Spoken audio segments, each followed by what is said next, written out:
আমরা মনে করি দীর্ঘ সময় পর ভিডিও কর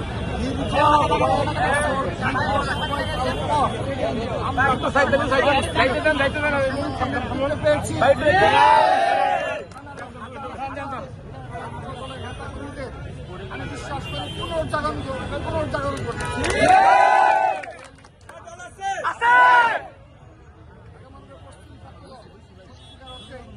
নতুন প্রাণের সংস্কার হয়েছে। আমরা ঢাকার রাজপথ প্রত্যক্ষ করছি, ছাত্রদল প্রত্যক্ষ করছি। আশাবাদ রাখছি তোমাদের এই সফলতার ধারা অব্যাহত রাখতে যতদিন পর্যন্ত বাংলাদেশের গণতন্ত্র আমরা পুনরুদ্ধার করতে না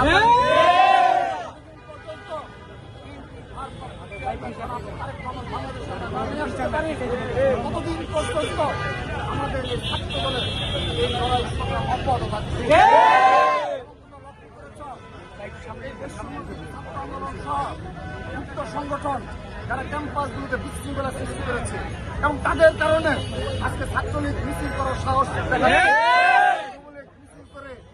আওয়ামী লীগ মিছিল করে তারা তো ক্ষমতায় রয়েছে। আমরা যদি ইচ্ছা করে ছাত্রদল যদি চায় এই বাংলাদেশের মাটিতে 1 ইঞ্চি জায়গা হবে না। আমরা যদি চাই বাংলাদেশের মাটিতে 1 ইঞ্চি জায়গা সেজন্য এই বৈষম্য বিরোধী মুক্ত সংগঠন তাদেরকে আহ্বান জানায় তারা যেন ছাত্রলীগ পুনর্বাসন না করে বাংলাদেশকে নেতৃত্ব দেওয়ার জন্য ছাত্রদল ধন্যবাদ। আগামী পশ্চিম ছাত্রদলকে অসংখ্য ধন্যবাদ।